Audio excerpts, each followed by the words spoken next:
Personal story segment tonight. The Ohio State football team ranked #1 in the nation, and there's no question that head coach Urban Meyer is a big-time motivator of college athletes. Mr. Meyer's new book is called Above the Line: Lessons in Leadership and Life from a Championship Season. He joins us now here in New York City. You're 51 years old, okay? So you're old enough to straddle my generation when I played college football to the millennials who are playing now. Is a big difference. There's a big difference with these kids when they come in to play ball. I mean, they showboat. The team isn't as much of a factor as the individual. All of that. Big money at the end of the rainbow for Ohio State players. How do you get through to them?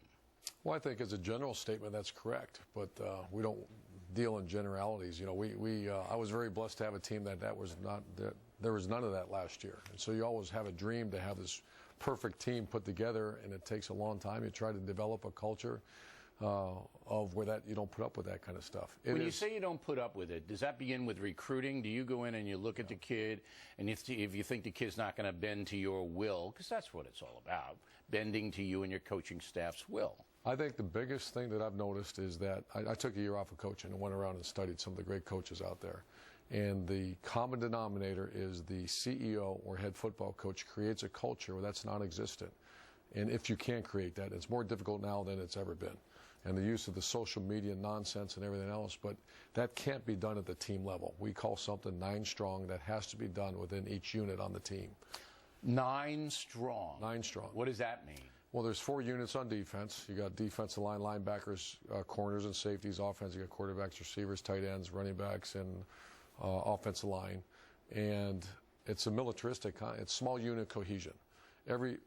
G.K. Chesterton, one of the great quotes of all time, in 1900 says, "The soldier does not fight for the hatred of those in front of him, but the love of those behind him." So you try to create a militaristic atmosphere where each player is looking out for the other player in his unit. Okay. But you know the temptations that these kids are subjected to. Big-time star in Columbus, Ohio. You got drugs, you got women, you got gambling, you got everything. Agents who are peddling a line. You don't need to stay there only 1 year or something like that. How do you get through to those kids? You must, because it's a one-on-one thing with you, is it not? Absolutely. No, it's not. It's the unit. It's if those kids are going to if you could find a kid with self-discipline, self-respect, and incredible work ethic, that's an elite, that's a Tebow, that's a J.T. Barrett. The other group of kids have to make decisions for a reason. Why is that? The quote I just used, because they have so much confidence, or they're so close, the family atmosphere within each unit will drive it. They do it. And not all the time. Do you wash a lot of them out? Do you wash a lot of kids who won't do it out? I've never been this particular in my life as I am now recruiting. I ask the hard questions. So you don't want an infection on the team. Now, a lot of the big-time teams have trouble. You know, they have kids that are in trouble for one reason or another. Look at Jameis Winston down in Florida State. He steals some crab legs or something. But the guy's a brilliant quarterback, so they let it go down there. I don't think you would have let it go, right? It would have been hard to let that go. All right, so you would have gotten rid of him. But you still succeed on your own terms.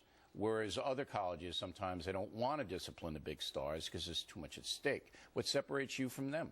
Well, we've had our issues over the past few years. When I was at Florida, we had some issues. We've had some issues at Ohio State. I had a star tailback get in trouble a couple years ago. And once again, it goes back to creating that culture where that doesn't exist. Now, that's somewhat Camelot, because it's always going to be there.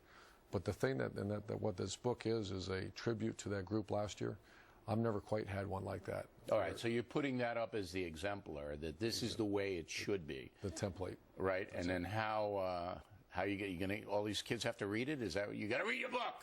No. Well, you got to do sprints. They live it. See, they live it, they hear it nonstop. And, all right, Coach, well, can't argue with your success, and, you know, Ohio State is a fine example of people working together, and we appreciate you coming in. Been watching it for many years. Thanks for having me. Thank you, Coach. We come right back.